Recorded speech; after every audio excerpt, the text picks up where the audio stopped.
What's going on, everyone? Welcome back. Another tutorial using Unreal Engine. Last time we created a door that opened and closed as we approach it. Today we're going to create moving platforms. I'll just continue right along here and select my escape room demo that I've been working with.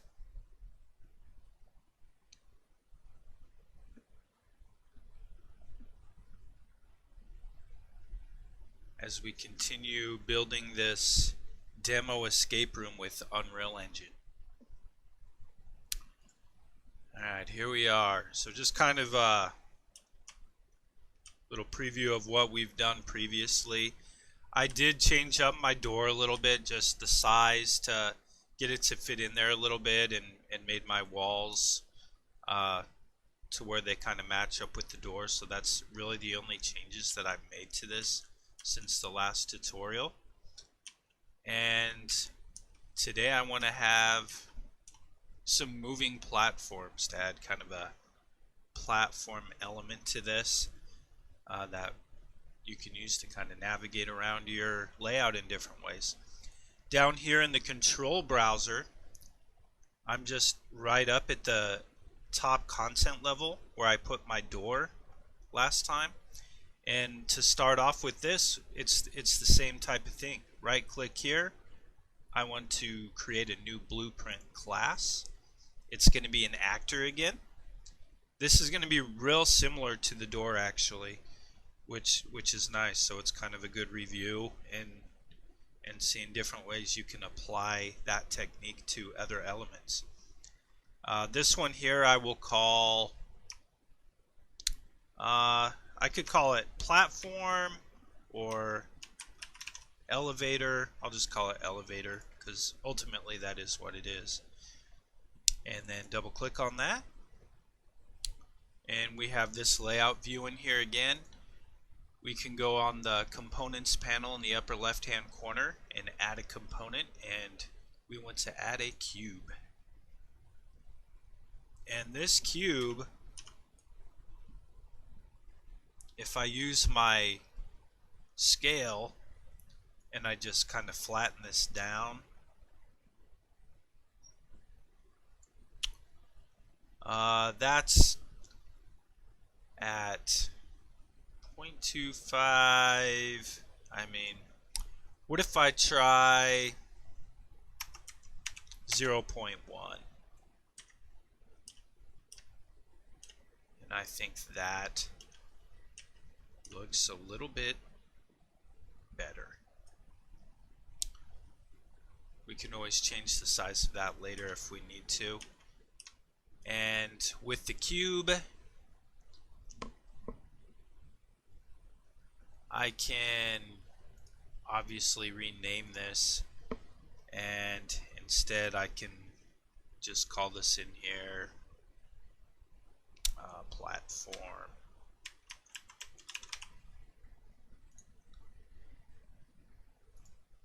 Compile and save to make sure everything is alright on there.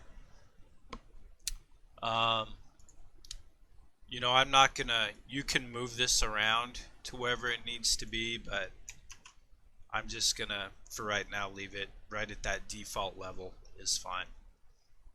But that's something you can play around with later. Alright, time for the event graph. And in here we have these different events that are already created in here for us, these nodes. We're going to use one of these today actually, but to start we can't really use that one until we do a couple other things first. We need to create our own custom event. Alright, so like our own little function. So by right clicking here in the graph area, I just give myself a little bit more room here for this. Alright, and I want to add custom event, and we can call this raise platform. That'll work. And I want to also add another custom event. This one we can call lower platform.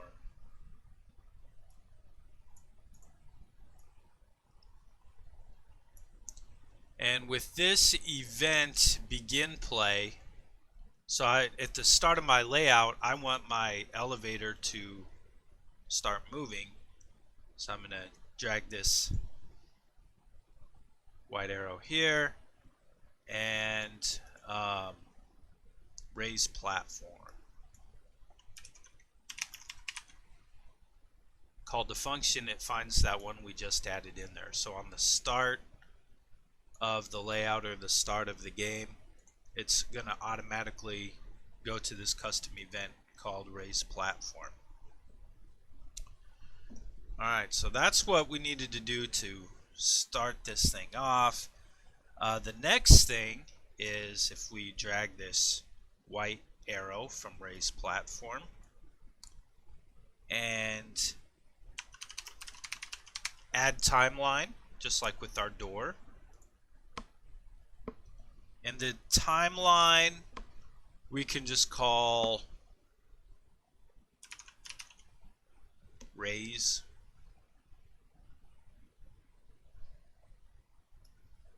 That's fine. Alright, straighten my lines there a little bit. And instead of actually having this go to play, we want to play from the start. Alright. And after that, then we need to double click on raise and go to add float track in our little timeline here.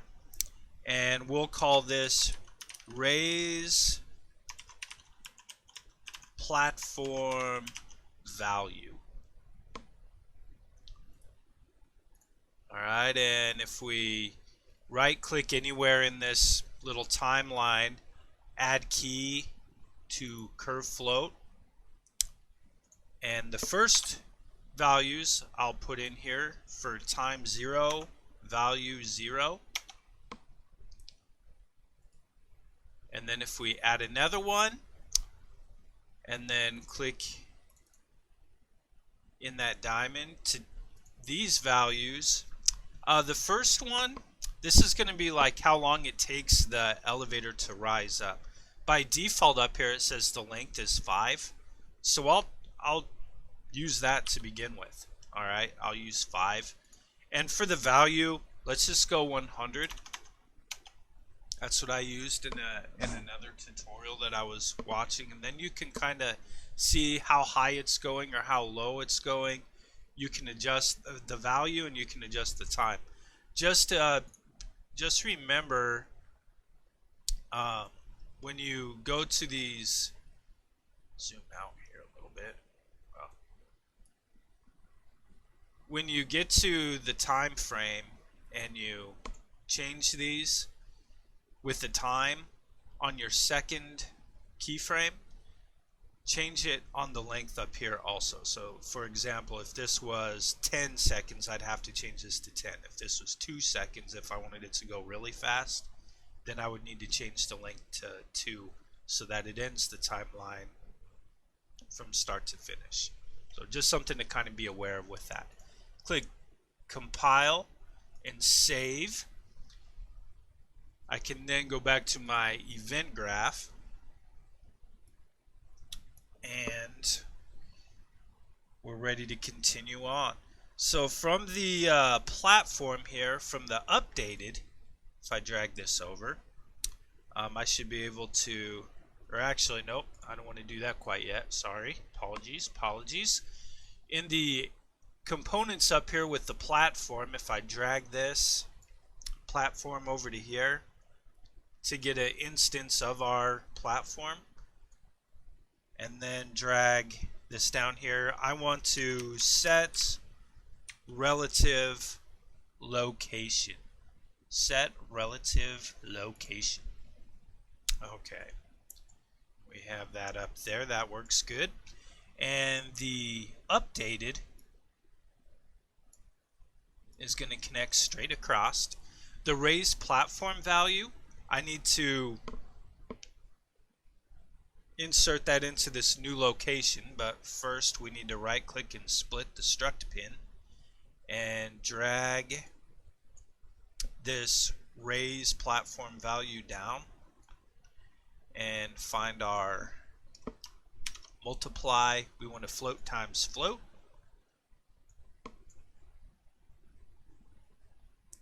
And bring this over to new location C.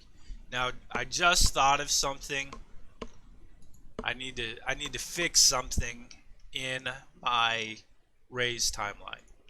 Okay, so if I double click to go back into there, my second keyframe that I used where I said the value was going to be 100, I'm actually going to change that to 1. Alright. Compile and save. And going back to my event graph, here's where I'm going to make the adjustment to have that 1 be multiplied by 100 right there. Alright. So the platform on the begin play, it's going to raise the platform. It's going to call that. So here's our code for that, our nodes, our blueprints, and it's going to raise it up. So it's going to play from the start. It's going to go through that timeline, which is moving the platform from position 0 up to position 1 over a period of 5 seconds. And then that unit of 1 is going to be multiplied by 100, and that's going to be the new Z location. It's going to update that of the location of the platform. When that is finished, I want it to do something else. So I'm going to drag from this finished arrow here, and I want to select lower platform. Let's kind of tuck that away in there. And here is the part of raising the elevator. Lowering the elevator is pretty easy. Let's just select all this up here. Control C to copy. Control V to paste. And I will remove this call lower platform, and instead I want to bring in raise platform. So we're kind of creating a little loop here, right? When this is done, it calls this. When this is done, it calls this. And the custom event here, I will drag the white arrow to reverse from end. So instead of starting it on that timeline where it says it starts at point 0 and rises, it's going to start at the raised location and play backwards, which means it's lowering it to there. So compile, save, and let's go back to our main view here, and I can drag this elevator onto this location. It's kind of small right now, so by scaling it I can raise that a little, and I'm gonna test it out here. And we have this elevator which starts at the lowest position and goes to the highest position. Alright, so if I wanted it to go higher, I could change that value from 100 to go higher. It's just kind of up to you to what you want to do with that. So the last thing I want to do here is I want to add another cube to my layout. So over in the actors here, and there's this basic cube. And for this, I think I'm going to scale this. If I'd select the right one here. Alright, so I'm going to make it a little longer, a little wider. Bring it out this way a little bit too. And what if I then raise this up to where it's on the actual surface? And just to kind of see how that's working. Okay, so I could actually make this be even just a little bit taller. Maybe 2.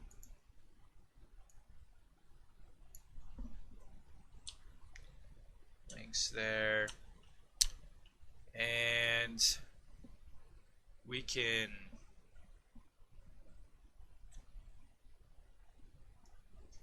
make this just a little bit longer, a little bit wider.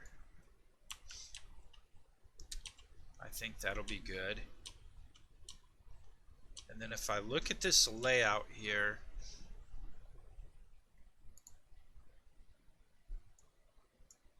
slide this kind of back over to this general direction.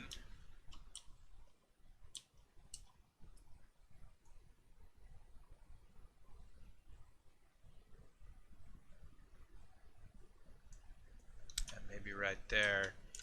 And then I will move also this elevator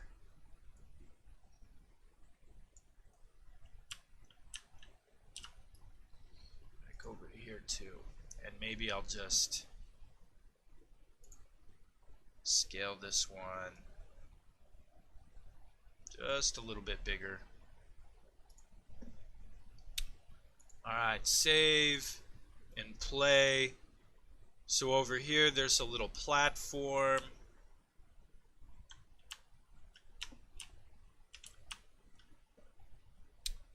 We can go on to this, and then we would be over here. Alright, and then the last thing that I'll do here, okay, I can select that, copy and paste it with Control C and Control V.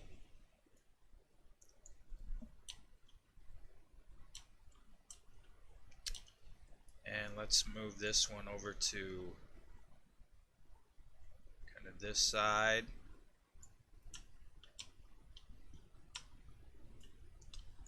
And then also this elevator, Control C, Control V. And move this one over to this side. So as you've probably guessed, the next time that we have a tutorial, we're going to use something with these platforms for our little escape room. And it's going to involve a switch for this door for one of the two.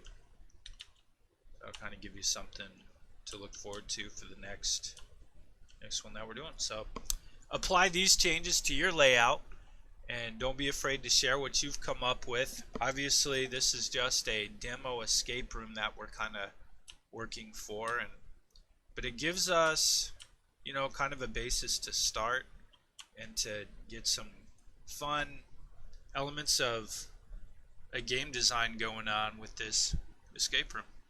I appreciate you watching. Let me know what you think in the comments if these are useful or helpful, and we'll hopefully catch you on the next tutorial.